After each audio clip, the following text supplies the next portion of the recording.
Hello, one and all, and welcome back to another episode here at the Damage Report, where we're waiting to find out who's going to be president because apparently, according to some people, we don't actually know. But we do.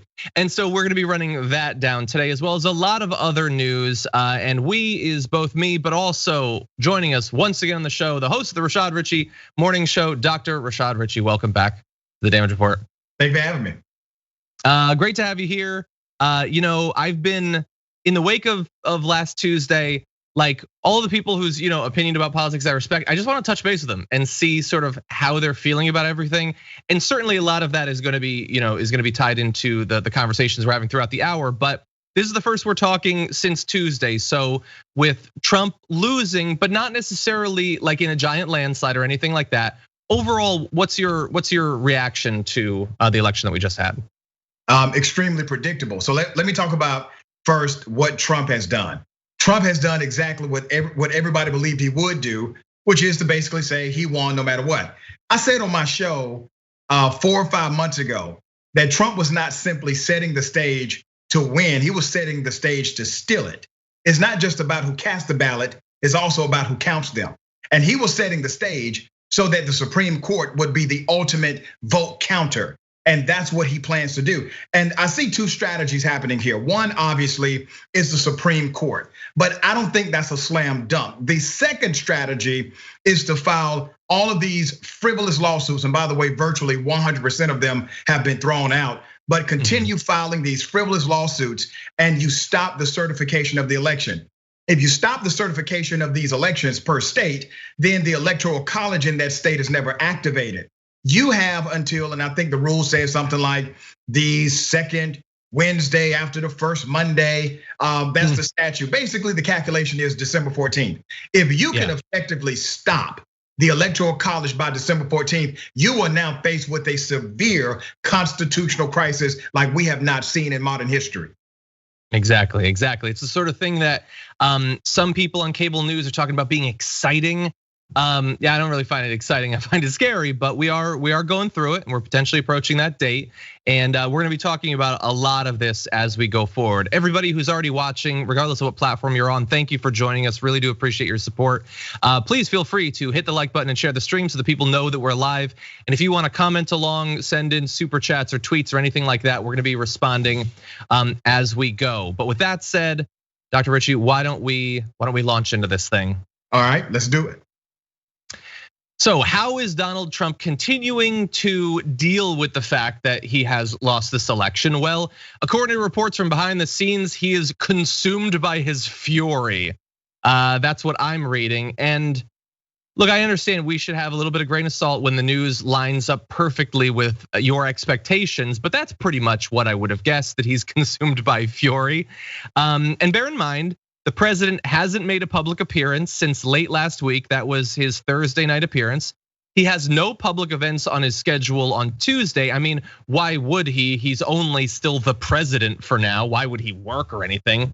But he does seem to be taking it pretty hard. There were reports from the Daily Mail, at least, that candles had to be lit because of the pervasive scent of fast food in the White House, as they sort of shame ate their way through their feelings.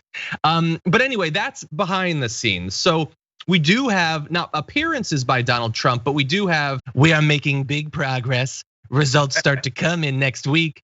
Make America great again. But here's the thing. Results don't start to come in next week. The results came in. You just don't like them. Yes, the certifications are going to come in over the next week, but there's no reason to assume that those are gonna be different than the vote totals.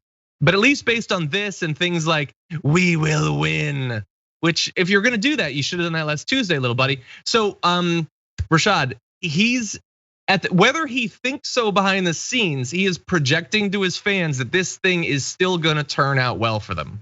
It's no surprise whatsoever. Remember, he's the same president who decided to project a lie about coronavirus because he said he didn't want people to panic. But every day he wants you to panic about the media. He wants you to panic about Democrats. He wants you to panic about whatever else that comes from the progressive movement of the American societal context. He wants you to panic about Black Lives Matter, but he doesn't want you to panic about an actual pandemic that's killing people. And even in that interview, he revealed he knew it was killing children and everything else. And at that point, we didn't even have one American death. So no, this is not a surprise that he's projecting a false image. Remember I said to you, based on one of our last shows, I said, listen, man, here's the code for Donald Trump. If he says it is not. If he says it is not, it is. So if he says he's winning, he is not winning. If he says that more votes are coming in for him, they are nowhere to be found. And here's the bottom line. I will give him some of these other states that they're contending. Remember, Joe Biden only needs 270, all right? And they're going through this whole voter fraud thing. I went on Donald Trump's timeline on Twitter, man. I have never seen so many flagged posts on Twitter in my natural life. Sir, if you and I had that many flagged posts on Twitter, we would no longer have a Twitter account. Okay, so you go down his Twitter account and he's reposting people like Ted Cruz. He's reposting Lindsey Graham. And I'm listening to what they're saying, and they're actually making the case for Joe Biden. In Ted Cruz's comments, he's saying, we found 6 people that voted who were dead. And we found another possible 15 individuals that should not have voted at all. Well, let's do the math. 6 plus 15 is 21. You're down by 50 to 60,000 in that state. Okay, let's find 50 or 60,000 more and you may have an actual case. Remember, in the court of law, it's not enough to prove fraud took place or irregularities took place in an election. You must prove that they were both pervasive and systemic, which means you have to find the impacted group. Typically, they all have to sign an affidavit saying we were directly impacted adversely, and it has to be larger than the vote total between the two contestants. That is a lot to do. So while they're on national media, they're actually proving Biden's case that they don't have enough votes to overcome the total victory of Biden. Yeah, exactly. Yeah. 21, even if those are true, and you're being probably overly generous in assuming that they're true, it's not gonna do it. You are going to need an army of the dead, an army of darkness voting to actually explain that thing, and I don't think that's gonna happen. I mean, he has his army of darkness, he calls it his base, but they're not dead. They're just misinformed, I would say. But and look, what you just laid out, the numbers there seem so clear that I don't think any objective person can look at what any of them are doing and say they genuinely think that he won, or even that they genuinely think they can convince a court to throw out enough votes to give him a win.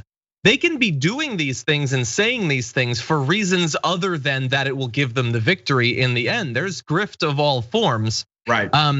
But there is gonna be damage done along the way. When Trump tweets things like, watch for massive ballot counting abuse, and just like the early vaccine, remember I told you so. Like the ballots have been counted. So that isn't even, like, it's not even a thing of trying to get his people to go to Arizona or Detroit or Philly or whatever and yell to stop the count. The count's basically done at this point. There's like a few late arriving ballots or whatever that may or may not be counted. That's just,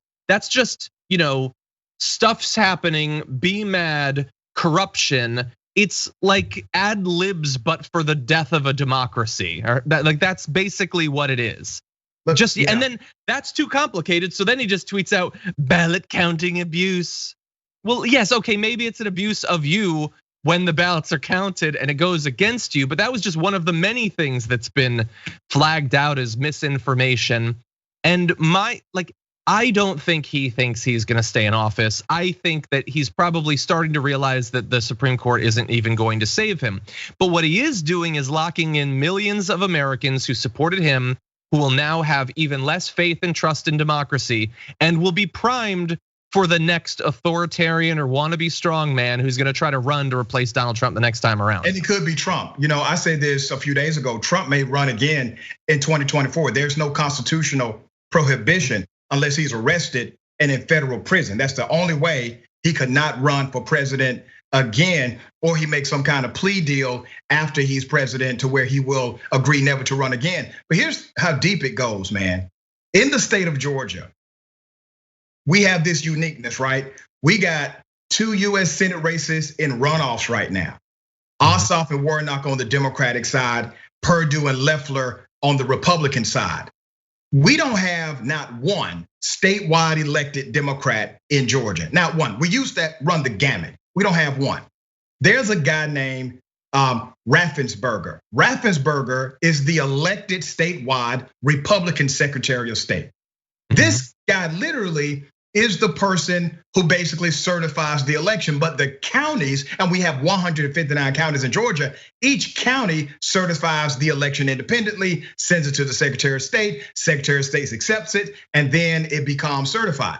Well, both Senator Loeffler and Senator Perdue, Republicans, called for the resignation of their Republican colleague, Raffensperger, yesterday.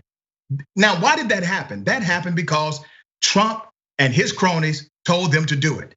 And they told them to do it to create what you just talked about. It's not going to change the outcome, but it creates more confusion, divides us even further. And let me put it this way.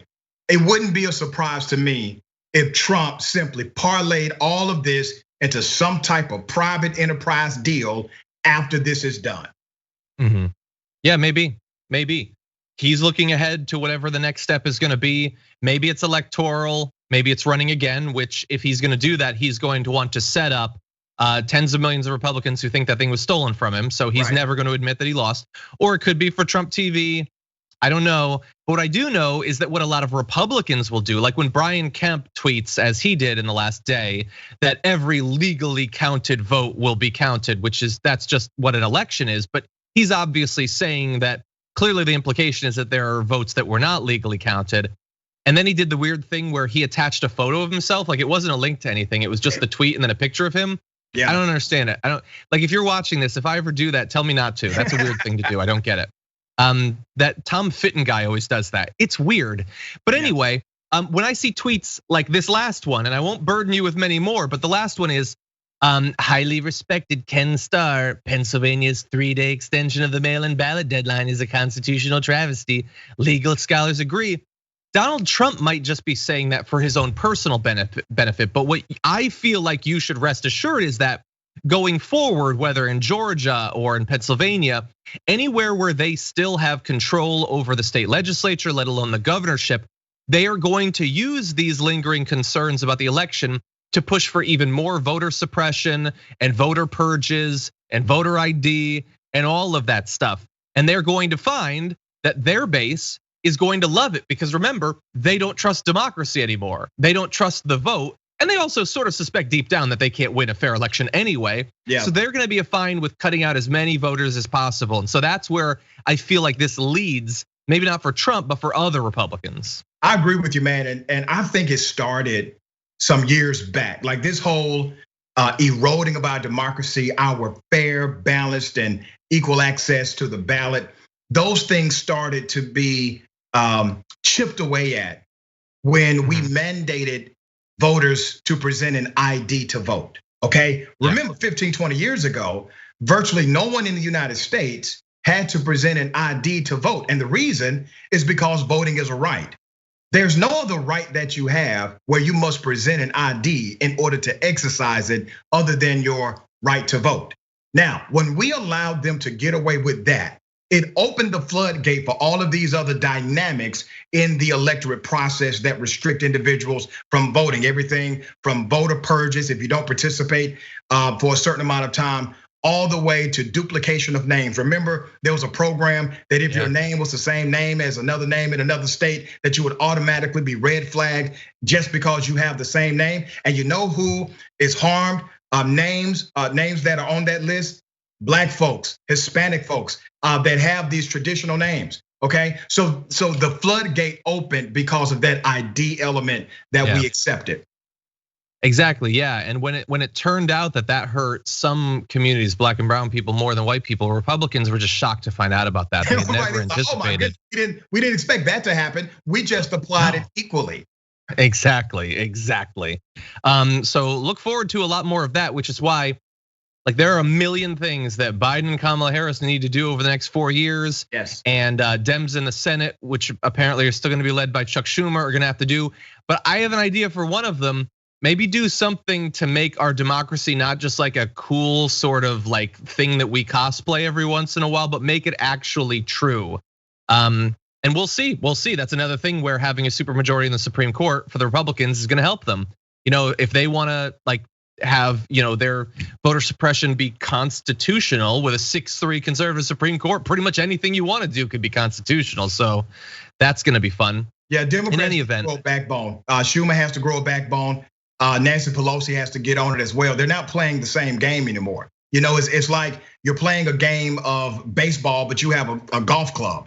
All right, you have to play at the speed of the game. I interviewed Cory Booker on election day. I actually had him with me on my radio show, co-hosting for a bit. And I said, listen, man, if you guys actually get the Senate, which is still possible, the presidency, if you have the House, you got to go in and change laws immediately, and you have to go ahead and enhance the US Supreme Court. You can't function with that 6-3 majority conservative court. You need to go ahead and add justices to that bench as the law allows, and do it now. Do it quickly as soon as you have the power to do so.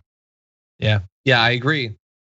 We'll see. I don't know. I mean, you're totally right. The game has changed, but unfortunately, I think Nancy and Chuck are still playing the same old game. They still think Dianne Feinstein thinks, oh, my Republican colleagues are going to be amazing once we, finally don't have Trump. No, they're not.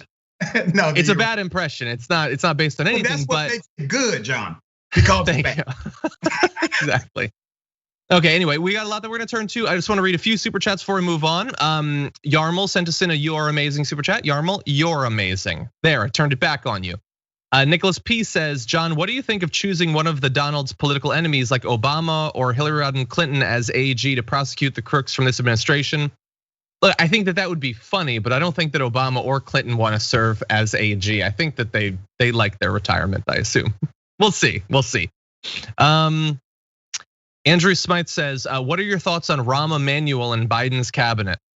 Rashad, what do you think about Rahm Emanuel and Biden's cabinet? Hell no. I can't believe that it's even a consideration. I'm not a fan of Rahm Emanuel, okay? And I know he was, entrenched in the Democratic politics, and he was President Obama's guy. But I actually followed his career. I followed his record in Chicago. I have not been a fan of this guy. I want him to stay as far away from anything that's important as possible. Yeah, I can't believe that it's even a consideration. Just based on the Obama years, let alone the I'm gonna try not to swear, what he got up to after those years in covering up police killings for his own personal political benefit. And now of all things, hypothetically, Biden and Kamala Harris, they know what's been going on socially in terms of protest and all of that over the past year. They're seriously gonna put Rahm Emanuel. What better figurehead for not having learned anything could you have than Rahm Emanuel? I agree. Anyway, Lonely Soul says, Dr. Dragon is on point. Glad to see him on the show again. So they've come up with a nickname for you. Dr. Can I use that? Is that me? You can use that. That's you. Damn, man, I came here and got a new nickname. Dr. Dragon, I kind of like that. I like it. And one more, Stamatina F says, hi from Melbourne, Australia. My Dragon Squad hoodie arrived, yay. The time zone changes now mean watching TDR live is 5 a.m. instead of 3 a.m. Ouch.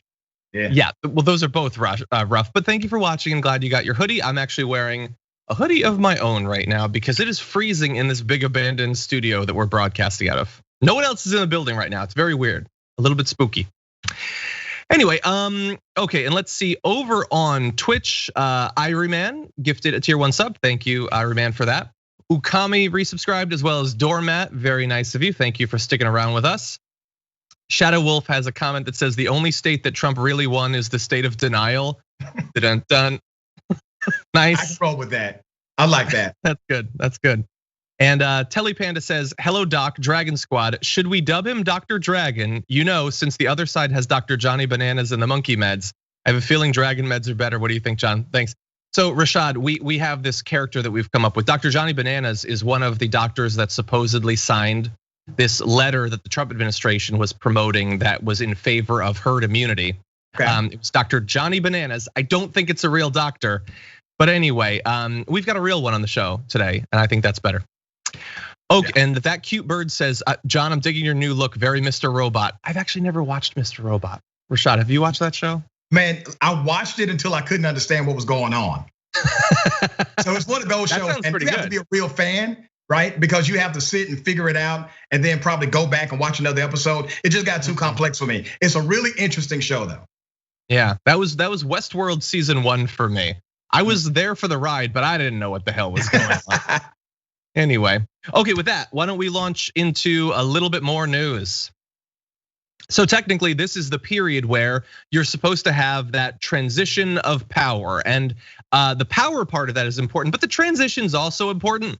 You're supposed to have the administration working with representatives of the incoming president-elect to make sure that the US government works, that it has relations with other countries, that you're ready to go on day one. But since Trump is still pretending that he's going to be president come February, that's not actually happening. Trump administration officials have instructed federal agencies not to move forward with transition activities with Mr. Biden's team until a winner is formally identified by the GSA, according to people familiar with the matter. And this comes up in a lot of different areas, many of which are concerning if you want the US government to, I was gonna say continue to function, but I sort of mean start to function. Officials at agencies across the government who had prepared briefing books and carved out office space for the incoming Biden team to use as soon as this week were told instead that the transition would not be recognized until the GSA approved it. Without that designation, Mr. Biden's team is unable to view detailed classified information, send representatives in to embed with government agencies, and have the State Department facilitate calls with foreign leaders. There's more too, we'll get to that. But Rashad, they're basically stonewalling the transition that is supposed to be taking place. And there's only like 50 odd days until inauguration. They kind of need to get going on that. They need to get going. And what will have to happen now is that the Biden camp must rely on what we call back channel communications. And there are many who are in position of authority and position of executive power who have access to secret and top secret information. I'm sure Joe Biden has kept his secret clearance intact, which means he's able to get this information, and they're gonna have to give it to him. He cannot become president and then get everything on day one. It simply cannot happen like that. There's too much of a gap in that process. January 20th, based on the 20th Amendment of the US Constitution, that transfer of power has to take place. And Trump, because he never really puts the American people first, Trump has an easy out here. He can say, listen, I believe I won. I believe the votes will come in my favor. But because I love this country so much, we're going to go through the process of making sure the next president is ready in case we came short. He's not going to do that because it takes putting America first to ever utter something like that. Exactly. The idea that he would do that is pretty hilarious, but that's definitely not going to happen. But isn't that the sad thing? The idea of him doing something that's halfway decent is laughable. Yeah, putting the country ahead of himself, putting insert a noun ahead of himself. He's not, he just doesn't have it in him. And so, I mean, like our country is facing multiple crises. Biden is doing some stuff independently, setting up the COVID task force and all that stuff. He can do that, but even those individuals they have to start talking to the CDC and other, elements of government, and they're not going to be able to do that. Some more stuff that's being blocked right now. Mr. Biden is unable to receive the same intelligence briefings as the president. As the Democratic nominee, he's been given intelligence briefings, but they're not as detailed as what the president receives. Although, to be fair, we've known for a couple of years that those intelligence briefings are mostly not being read, and where they're read, they've had to be crammed down to tweet size. So, like, think about those intelligence officials who have to take all of what's going on in the world and cram it down to 180 characters. Let's free them up to write long, expansive things for the president who will actually read them and try to understand them. Come on, GSA, let's live in that world. But we also have the ability to conduct background investigations for security clearances. They can't do that either. And so their team is going to have to be, spooled up in a record time. If this thing drags out for another month or so, they still need to be ready to go on inauguration. This is just a little bit more damage that Donald Trump is locking in on his way out. Yeah, and I'm terrified that he will do more. These are the things he's doing by simply ignoring protocols. I wonder what he's doing or will do when he's intentional about creating more chaos. And I'm not talking about Twitter chaos. I'm talking about actual policy chaos, actual things within the power of his presidency. That concerns me more than his Twitter feed. I don't think Trump is going to go anywhere. Trumpites will remain here. And I told a friend of mine the other day, John, I said, people like Trump come and go, but the ideology they have now exposed feels as if they are empowered to remain. And we will have to deal with that ideology again. And it's going to take a lot of hard work from people who believe in fairness, equity, who believe in diversity. We will have to work against those individuals. And you know who they are? They're school teachers, they're judges, they're police officers. They're the person working next to you at your 9 to 5. We have to still contend with that because we now know we got 70+ million of them right here in the United States. Yeah. Exactly. Yeah, and I'm worried about the damage they could do on the way out as well. Yesterday, Francesca Fiorentini and myself, we did a little rundown of our top 10 fears about things he could do on his way out. Any day now, assuming Stephen Miller is, still trying to convince him that he's gonna be president, they could start cranking out executive orders that do, I don't even know what crazy things, but they could do it. And it could have an effect in the short term at least. And again, we go back to the fact that they have a 6-3 majority in the Supreme Court. God only knows what could be, ruled constitutional between now and that day. So everybody, I know we're still partying, we're still having fun. We've not had a lot of opportunities for that, but these next 60 days could be pretty dark, and not just because of COVID, although that is looking devastating as well. Okay, let's move on with another story. Trump, outside of his Twitter feed, isn't necessarily the person in the White House who's doing the most to advance his legal challenges against the election. Usually it's someone like Rudy Giuliani being dispatched to, like hardware stores and stuff like that. But you also have Kayleigh McEnany, who held a press conference with Ronna McDaniel, Republican Party chair, and it got so crazy and so evidence-free that even Fox wasn't having it anymore. Take a look. Party in America that opposes verifying signatures, citizenship, residency, eligibility. There is only one party in America trying to keep observers out of the count room. And that party, my friends, is the Democrat Party. You don't take these positions because you want an honest election. You don't oppose an audit of the vote because you want an accurate count. You don't oppose our efforts at sunlight and transparency because you have nothing to hide. You take these positions because you are welcoming fraud and you are welcoming illegal voting. Our position is clear. We want to protect the franchise of the American people. We want an honest, accurate, lawful count. We want maximum sunlight. We want maximum transparency. We want every legal vote to be counted, and we want every illegal vote to be. I just think we have to be very clear. She's charging the other side is welcoming fraud and welcoming illegal voting. Unless she has more details to back that up, I can't in good countenance continue showing you this. I want to make sure that maybe they do have something to back that up, but that's an explosive charge to make, that the other side is effectively rigging and cheating. If she does bring proof of that, of course, we'll take you back. So far, she has started saying right at the outset, welcoming fraud, welcoming illegal voting. Not so fast. We'll have more after this. I love the not so fast. Yeah. Spoiler alert, they didn't have anything. There were follow-up questions. Can you point to actual votes that were fraudulent? And they don't have anything. We're a week into this, multiple press conferences into this. And it's so sad that even Neil Cavuto is making the decision to cut away. Rashad, what are your thoughts? Man, so big ups to Neil Cavuto. Excuse me, big ups to Neil Cavuto.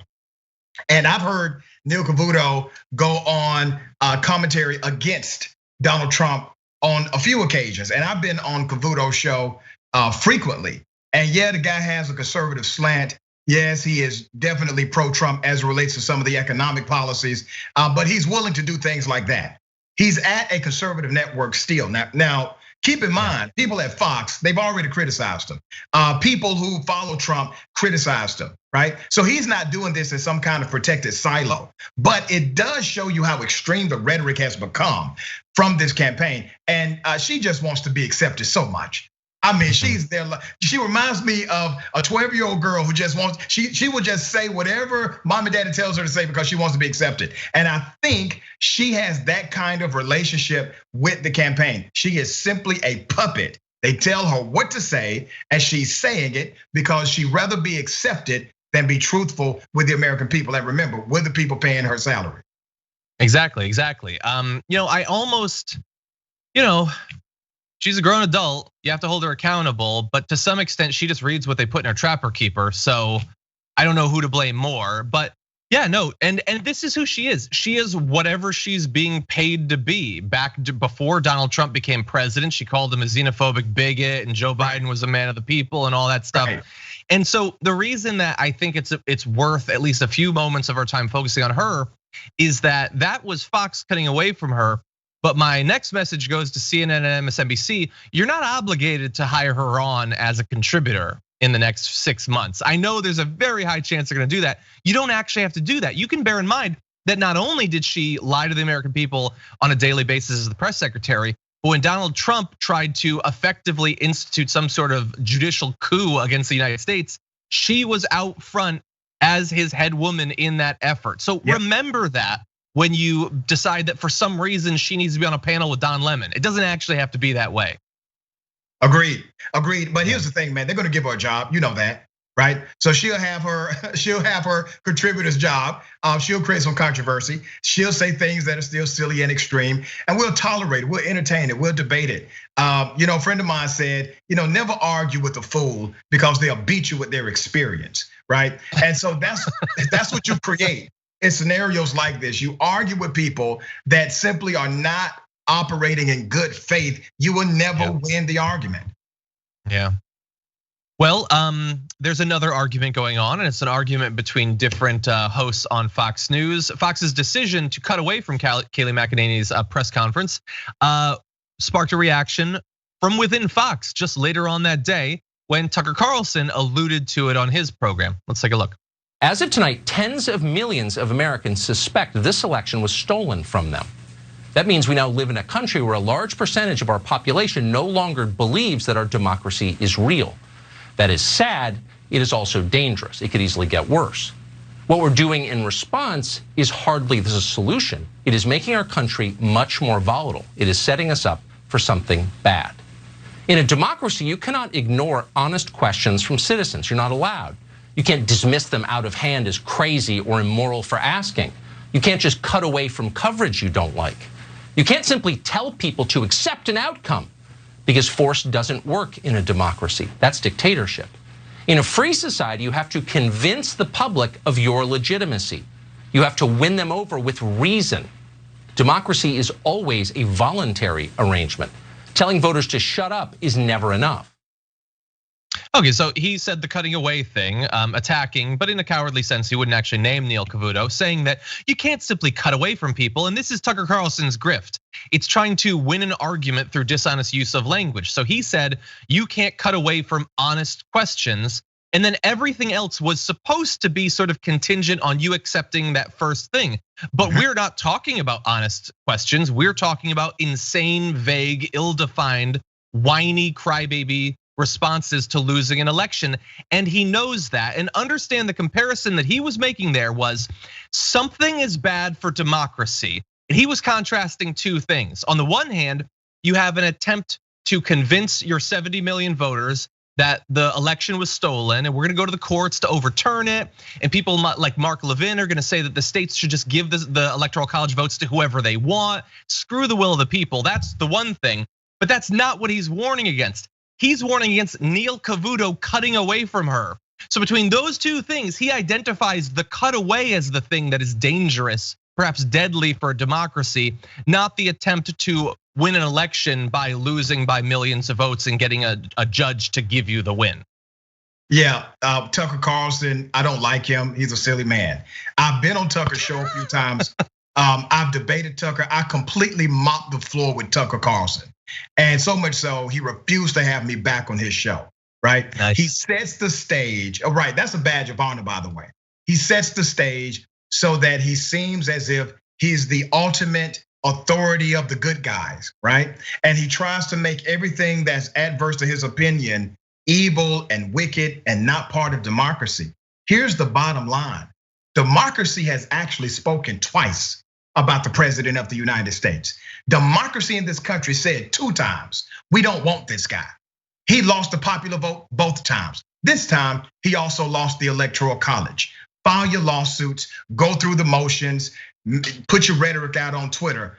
The bottom line is this: by December 14th, those Electoral College votes better be in. And if they're not in, I'm blaming Democrats for that. And on January 20th, if the transfer of power does not take place, where Biden and Harris become president and vice president, I'm not blaming Republicans. They're doing what they have done for the last 4 years. I'm blaming Democrats for that too. They have to get on it and stop playing with this president. He's not playing with them. Exactly. Yeah, couldn't agree more. How many ways are we supposed to win an election? Like this time we won the Electoral College. The popular vote lead is gonna be even larger than the last time. 3 million votes to the Democrat wasn't enough. Like, is Punxsutawney Phil supposed to choose Biden? Like, he's supposed to be like a blue comet? Right, right. I mean, what omens do we need? Yeah. Yeah, exactly. It's absurd. So Tucker Carlson there, he's a grifter. He is trying to do like a very tricky little dance to be able to pretend at some later date that he wasn't suggesting that Trump should win despite losing. But he is once again trying to pretend that people not taking at face value whatever insane conspiratorial ramblings are presented to them is somehow antithetical to a democracy. Now, the muddying the waters include, in some ways, he will occasionally say things like he has admitted that there is a possibility that Trump has lost the election. Oh, well, isn't he merciful that he would do that? But the funny thing is, like Fox News in general, and he specifically, have inculcated such radical views of politics into his audience that even doing that, trying to have his autocracy and eat it too, like that is going to piss off a lot of his viewers. And so he is experiencing some strike back on Twitter as a result of that. In response to one of his election tweets, Soldier of the Light Pray for America says, "No, Tucker, you haven't heard us. If you're still on Fox, delete Fox News. You cannot save them. 70 million people are pissed and demanding change. Fox has crossed the line. We will never forget or forgive." Greg says, "Great monologue. I'm positive there's more to be said, including how your own network did an about face on election day. The tone was set, obvious, and continued since. We the people have noticed. I, for one, will never return. The bond was broke." Another person says, "We need to quit watching Tucker Carlson. Fox News needs a complete boycott." Now, they seem okay with him going over to Newsmax or OANN or whatever else passes for right-wing media once you get outside of Fox News. But this is what you've done to yourself. You've created a beast. You told it it's always right and that things will always favor it. And so when it doesn't, sometimes it bites you. Yeah, and he's created this dynamic for himself, right? He took and adopted the most extreme narrative he could find. And he realizes what he's done. John, don't think for a minute. And I know you know better. And people watching, just think about this. These folks do not believe the rhetoric they spew. They don't. They're not true believers. Just like Trump is not a true believer. Just like Ted Cruz is not a true believer. Lindsey Graham is not a true believer. Here's what they believe in. They believe in their silos of power. That is it.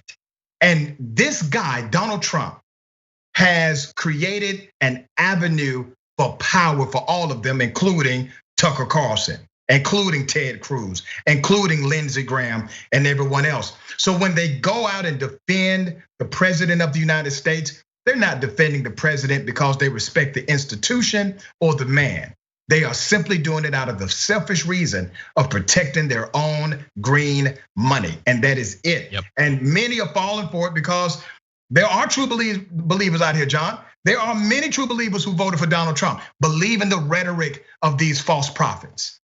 Yeah, 100%. Some of them doing it for their political benefit, some of it doing for their career. If you're a host on Fox and you saw those crowds outside the ballot counting places in Arizona, like chanting "Fox sucks," you got to be terrified of that. You know what? And like the faint, like the fawning tweets from Megyn Kelly, like trying to get back into the good graces of the right.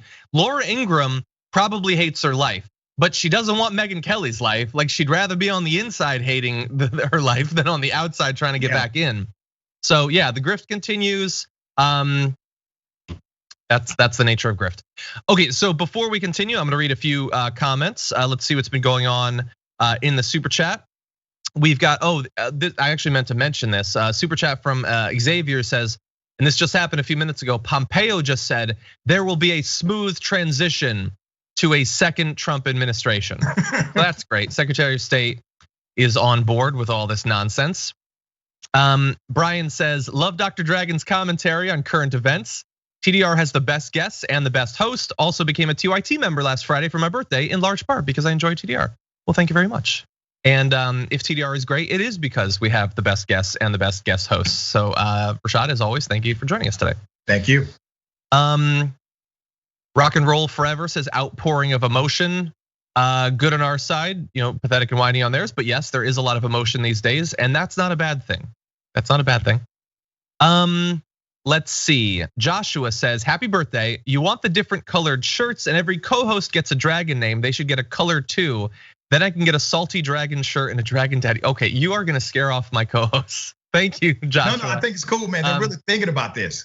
They are. So you're Dr. Dragon. Anna Kasparian is Salty Dragon. Cenk Uygur is Justice Dragon. I'm good with all that. I'm good with everything. Pretty cool. I like them. Yeah. Jared Jackson is the Dread Dragon. I like that one. Anyway, Nutty Doctor, thank you for your thank you. Over on Twitch, Denny Lopez is gifting tier 1 subs. Thank you, Denny Lopez, for that. Brandy Lou has as well.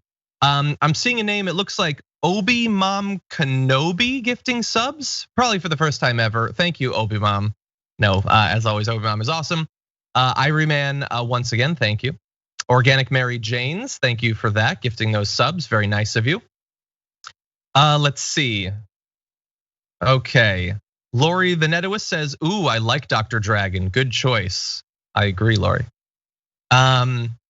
Snuggle says, intelligence briefings for Trump. Do you want a Big Mac or a quarter pounder, sir? No, that's not right. That's not right. I'm gonna use that one. Listen, that's stolen. I'm sorry, I may not be able to give you credit, I may not remember your name. But that was awesome, that was very funny. That is very funny, yeah. Let's see, I Dream of Azazoth says, I love the Lovecraft reference there. Says President Reagan was the last Republican president to win the popular vote by an excess of 10%. Since then, it's been downhill with smaller margins of victory. Coincidentally, stronger voter suppression. Totally. And look, we're a really partisan country. I don't know if we're ever gonna have a president that wins by 10% again. I thought we might this time.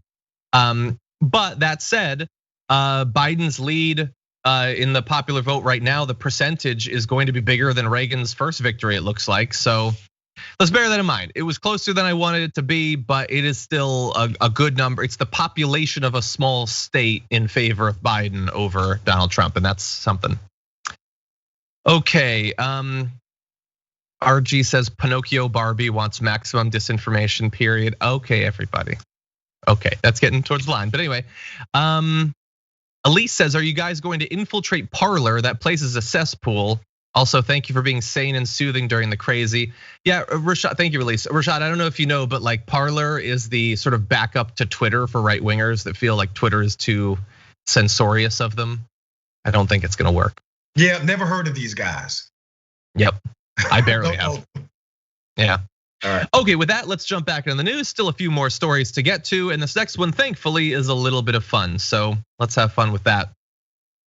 Pretty much every Republican and everybody on Fox News, other than apparently Neil Cavuto, is full steam ahead with this thing isn't over. Donald Trump could still win. Dead people are voting. Cats and dogs living together. It's chaos.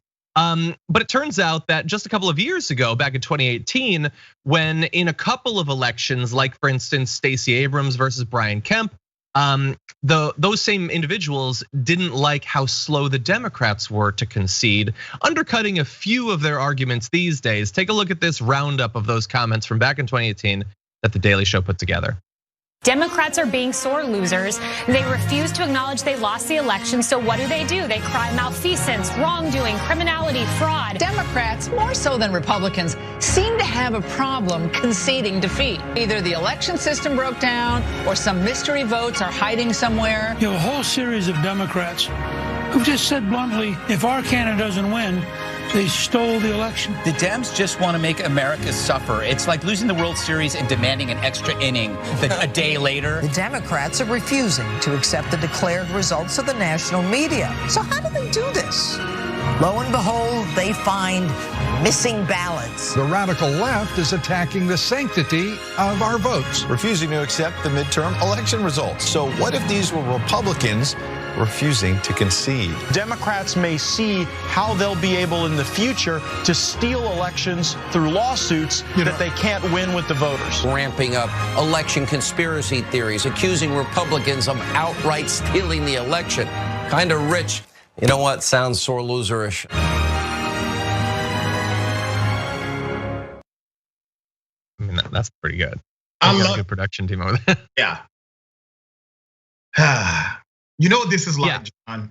And I actually like watching all this. Here's why. These guys are obviously hypocrites, but that's nothing new, okay? It's kind of fun to watch how hypocritical they are when we have these, edited versions of who they have been and what they've said. But here's why I like what's happening to Trump, because I don't believe he will retain power. I don't believe African angels are coming to save us. Paula White told them to come here. And by the way, side note, the definition of white privilege is telling angels who are taking care of children in Africa to leave Africa and help the white privileged billionaire in America. That is the definition of privilege. Okay, so I digress. Here's what's really happening. Donald Trump is a fish out of water. He's flopping around on this dry land. And every time Sean Hannity, Tucker Carlson, or whoever goes on national media and they say he can still win it, when one of his attorneys that's being paid to tell him, hey, let's keep this thing going, we can still win it, it splashes him with a little more water, giving him an ounce of hope that everything's going to be okay. But then he continues to flop like a fish outside of water. I want him to flop until January 20th, okay? So that's why I like what's happening. Yeah, and I wish that sort of video like accomplished something more than just like us chuckling. That sort of hypocrisy, like it really does feel like it should mean something when you have such clear counter evidence to what they're saying these days. But of course it doesn't. Like they're not going to apologize or change what they're saying now. Their audience doesn't care because they liked what those Republicans were saying then and they like what they're saying now. And what they like is what's important, not what is true. Right. They're not interested in that. And I'm not surprised that Sean Hannity's doing it now and Laura Ingraham and Kayleigh are doing it. Like they have, even though they know, like as you said, that Trump is not going to stay as president, they have an audience who wants to still feel good. They've had this drug in their system for years. The idea that it's going to be cut off is really scary. So they're looking for someone to extend the high for a little bit. Yeah. And like I said on yesterday's show, it's not just Trump and the right now. I mean, look, I was the world's biggest Bernie Sanders supporter, but both in 2016 and 2020, at some point, there wasn't a path forward. Right. And it took some people a lot longer to acknowledge that, in part because there are people in media who want to just sort of continue that high. And they know there's an audience that wants to hear that it can still happen. That's a big part of grift. It is leading people down a path that is not founded in the facts for your own personal financial, enrichment. And what's their alternative here? You got guys like Hannity, Tucker, and others. What's the alternative? They have a significantly, primarily conservative audience, right? If they start telling that audience the truth, they will be unemployed in 2 or 3 weeks, right? Because everybody will leave them to go and listen to the guys and the gals who are saying what they want to hear. And so they have to continue to keep the narrative and keep the spin going in order to have a broadcast, period. Yeah, it's really as simple as that. It is. And since we're libs. Like we have emotions. We feel bad for people. I can look at that and feel a little bit bad that they've caught themselves in that web, but like they built it around themselves. So I'm only gonna feel a little bit bad at all. They can take a $15 million salary and shove it. As far as I'm concerned, That's true. I feel bad for any one of them. They have created this nightmare for themselves. They're gonna have to work out what happens to their immortal soul at the end of this journey. But they have lied to the masses in order to get paid. In my neighborhood, we call that a sellout. All right, and I've seen some sellouts, and those are in fact sellouts. Yeah, you want to see another? I got one for you. Yeah, right here, and we've been doing a lot of the media side. So let's go to the people who are still going to have direct political power. Lindsey Graham, newly reelected after defeating Jamie Harrison, is continuing his pivot from originally criticizing Donald Trump before he became president to now being his biggest defender literally anywhere, including his family members. Here is what he has to say a little bit about what Donald Trump should do now that he has apparently lost, although Lindsey Graham doesn't accept that, and what it means for the future of the Republican Party. Looked at, and the software was used all over the country.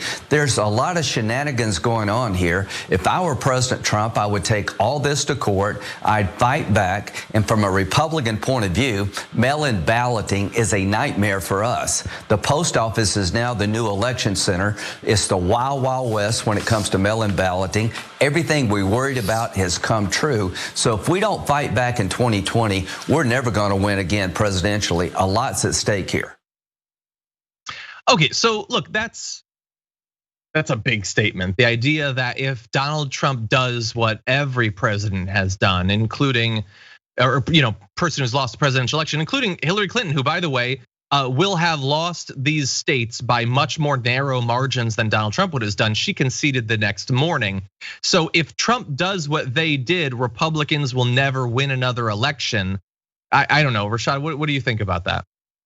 This is Lindsey Graham trying to make people panic. That's all that is. He wants Republicans to feel as if Trump does not win, right? If you don't do it now, no Republican will ever win in the future. That is simply a fear tactic. And the reason why he's doing it is because Lindsey Graham realizes that voters who are conservative, who are Republicans, they aren't necessarily hardcore for Trump. They voted for Trump, right? Because of the partisanship, the tribalism of party politics, but they're not going all in for Trump in this conspiracy theory. But if you affix the conspiracy theory to saying that if you don't do it now, you will never see a Republican president in the rest of your life, well, that connects to the simple Republican that just wants to have conservative ideology without all of the rhetoric associated with Trump. Now they feel as if they're part of this opportunity to make sure they protect their Republican agenda. It is a lie. A Republican can win just like a Democrat can win, fair and square, based on the issues and based on how you excite your base and get moderate voters to participate for you. Yeah, at least in theory. The modern track record isn't amazing for them. But what I find especially rich about Lindsey Graham effectively whining that the electoral system is unfair for Republicans, that it's in some way biased against them, is, dude, like we were talking about earlier, Democrats already have to win in multiple different ways to have a chance of winning. That's right. They have to win the Electoral College, they have to win the popular vote, and they probably need to win the popular vote by at least 3% to really have any chance whatsoever. In modern history, the Republicans have won the popular vote in 2004 with George W. Bush. To get another one, you have to go back to George H.W. Bush, who a lot of our audience wasn't even alive. They may not even know who that is. That's how long ago it is. Yeah. It is virtually unheard of for a Republican to actually win more votes. Now that does not mean that they can't become president, because we have this backup mechanism that can put them in even when the people fairly overwhelmingly reject their platform. They should be thanking their lucky stars that the system has been rigged so thoroughly, both from the founding and more recently in a lot of these states where, we won't go back through the whole list again. We've talked about a lot of the ways that they do that, but all of that benefits Republicans. There are so many needless obstacles for Democrats to end up winning, and yet generally the Democrats most of the time still do, at least in recent history. Don't you find it ironic that Lindsey Graham is crying inequity, that somehow it's not equal treatment for Republicans? If you just do this process, which by the way, everybody can participate based on this same process. Republicans have the same opportunity to put in a mail-in ballot as a Democrat does, right? But Lindsey Graham is saying that the process unfairly damages or unfairly restricts Republican voters. The same guy who does not believe systemic bias and racism exists in America. The same individual who believes that as long as everybody has the same access, everything can work out, right? He doesn't believe in principles of equity, but all of a sudden, he's describing a principle of equity as it relates to Republicans being disenfranchised, even though Republicans have the same opportunity and the same methodology to vote as anyone else in America. Yep. And on top of that, supposedly we live in a center-right country, so they should have an advantage in that way. Doesn't seem to be the case. And look, let me waste 45 seconds of our time. If you are watching this and you're a conservative, you're a Republican, you wear a red hat or whatever, I am going to waste our time by asking you to have a little bit of empathy and imagine how you would feel if Democrats won a bunch of times despite getting less votes. Like, what if you were looking out there at these Democrats that you hate and you distrust, and you felt, man, look how superior I am to them. They can't win votes, and yet they still have political power all the time. Despite the fact that they can't get the popular vote, they still become president pretty regularly. Despite the fact that they don't get as many votes in senatorial elections, they still have the majority in the Senate. Despite the fact that they can't do all of that, they still have a super majority in the Supreme Court. How mad would you be if the hated, feared Democrats were the ones that had a lock on virtually all political power, despite the fact we just take it as a given that the Democrats are gonna get more votes at this point? The whole thing is just ridiculous. And this is the best democracy in the world.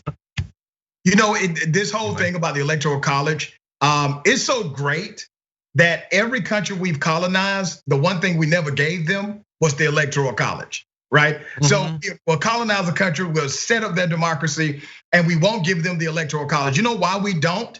Because they wouldn't fall for it. Right? Nobody else would fall for this. Yeah, 100%. Oh God, the whole thing is so frustrating. Okay, so we're almost out of time. We're going to, heads up to the director, we're gonna skip to the G block. Quick little story just to end the show with a little bit of fun. I'm gonna read a few comments before we get that. Okay, let's see. We've got a super chat from Jack who says, they need to keep this up to raise money, bottom line. Meanwhile, the nation suffers. Sure, including the Trump administration. I mean, they need tons of money for these legal challenges and to retire campaign debt, because Trump, despite the fact that supposedly he's a billionaire, he's certainly not gonna spend his own money to do that. Jan, thank you for your super chat. Farsight says, do you think it's realistic that AOC may run for president in 2024? What do you think the future of the Progressive Caucus will look like? When can we expect a progressive president or speaker? Rashad, what do you think about that? I've talked about this a few times. So what do you think about that? Man, I hope to God she runs for president. I was a Bernie Sanders supporter as well.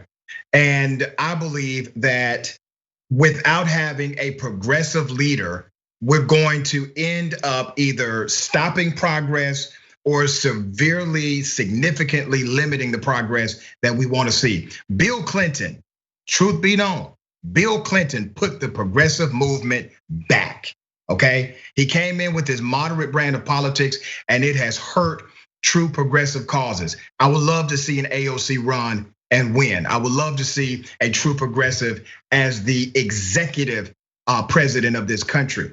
I don't know if we're there yet, but 2024, that's a long way away in politics. I mean, things can change night and day in 4 years. Look at where we are today with this president, right? Things have changed night and day, even in the 4-year span that he's had. But I would love to see an AOC take a run at another progressive candidates as well. You know, I guess I'm sort of putting you on the spot there, but so we were talking before the show. So you were a Bernie Sanders supporter in the primary. Because that's who you wanted, but you also correctly predicted way before the primary that it would end up being Biden and Kamala Harris. So let's set apart what you wanted and what you thought was gonna happen. So In theory, if nothing crazy happens, we go through the next 4 years, Joe Biden is probably gonna be too old to run. It doesn't mean that he can't, maybe he will, but it could be Kamala, who takes her a couple of years on the national stage to run. If she's sort of the stand-in for an incumbent in the next primary, and AOC is either considering or does challenge her, at this point, and again, it's forever in the future, what do you think about AOC versus Kamala Harris? I'm voting with the progressive. So let me tell you what my ideology is.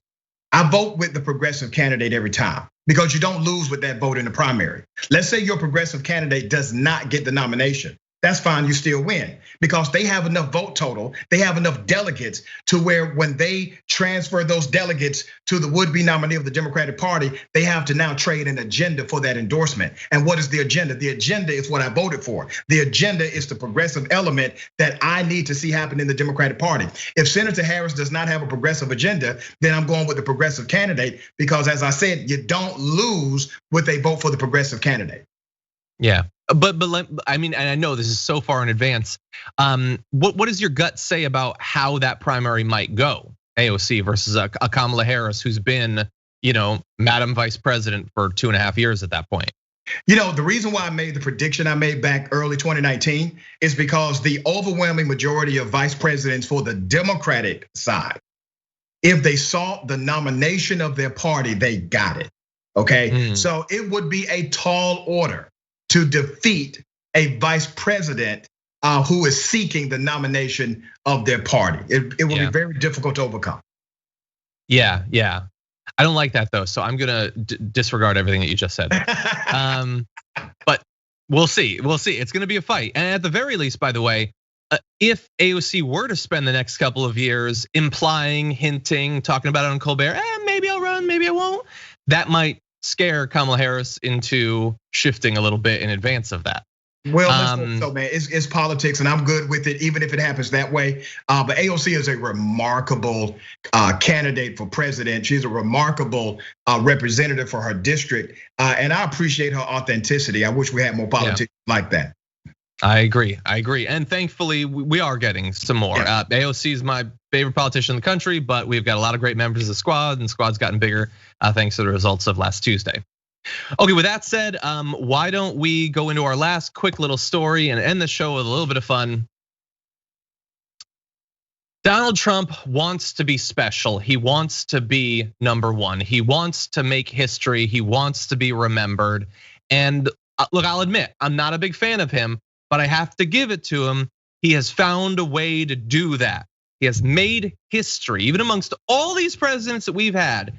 He is the only president, as documented in what might be my favorite graphic I've ever seen, who will simultaneously have been a one-term president, will have been impeached, and will have lost the popular vote, and in fact lost it twice. So if someday we have some big loser who tries to challenge him for this title, they'll have to lose the popular vote twice to match him.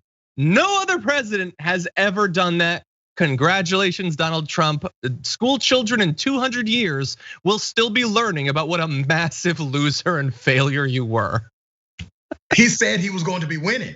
And this is a victory, this is a win. This is something that he's better at than anybody else who has ever lived on the planet Earth.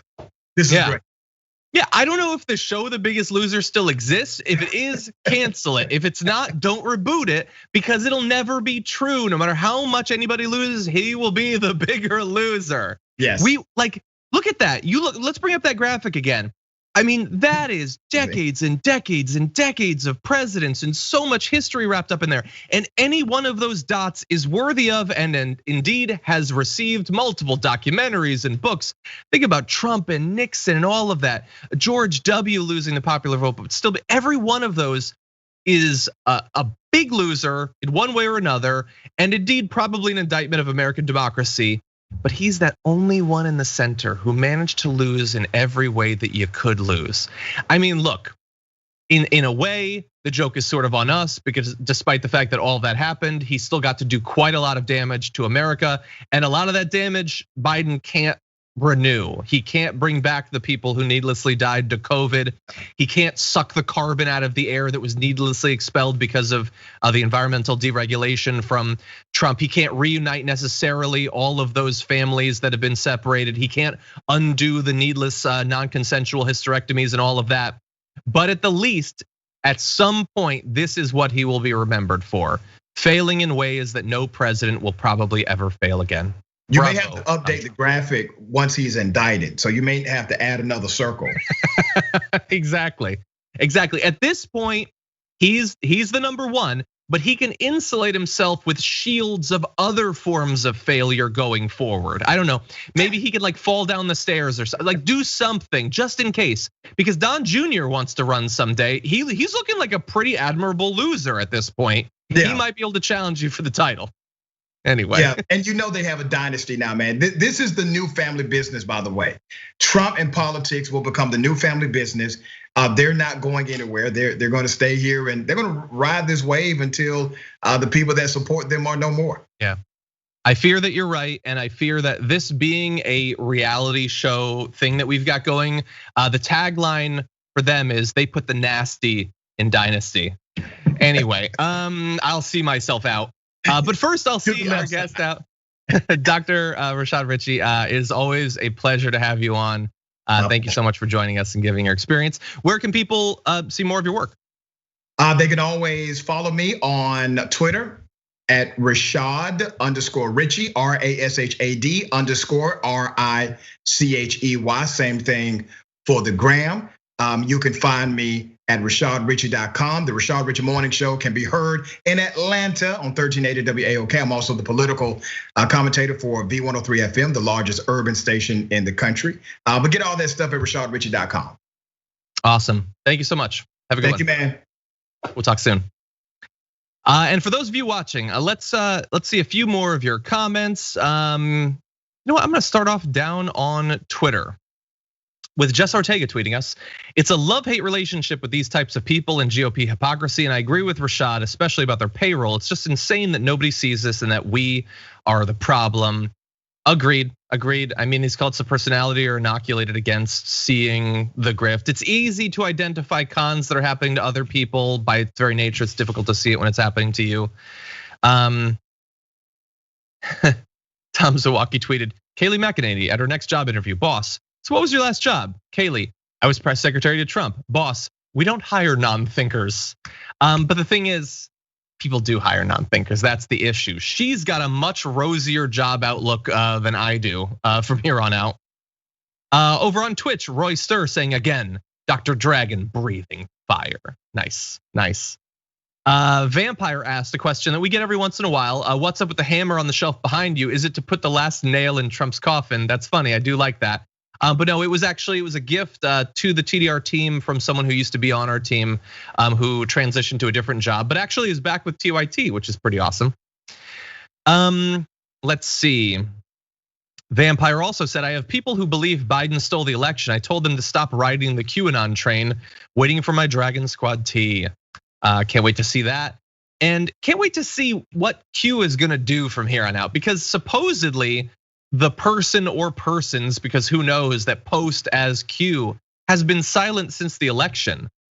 I feel like even if you're just trying to sort of regroup and figure out what your message is gonna be, you've had enough time. How do you not, like your whole thing is making up nonsense and spreading it, but they can't seem to do that.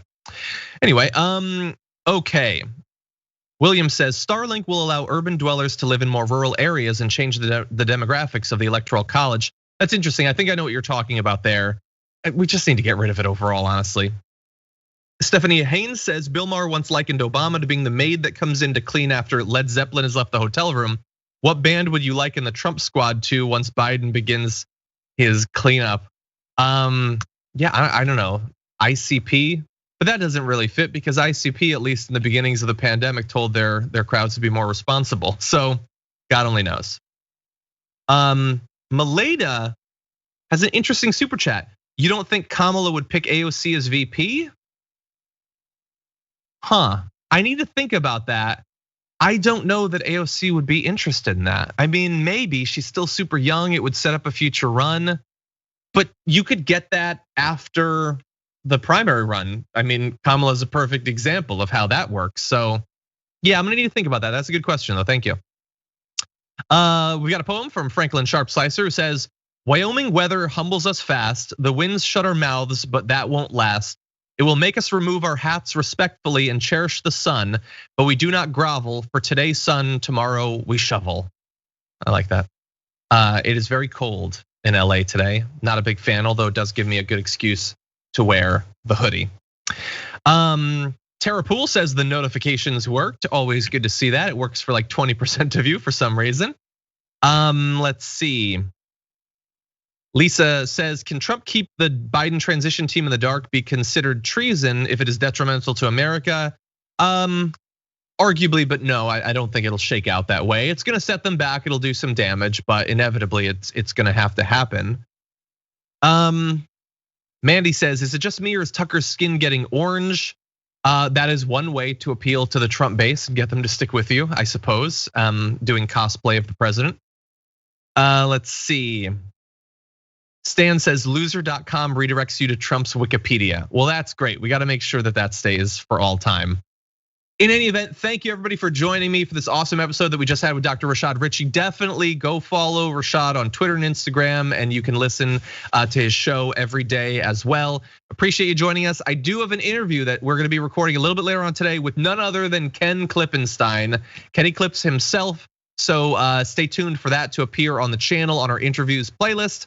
And tomorrow we've got JR Jackson who's gonna be joining us for another classic Big News Wednesday with JR. Be a lot of fun. You're not gonna wanna miss it. Until then, stay safe out there, stay sane out there, and I'll see you soon.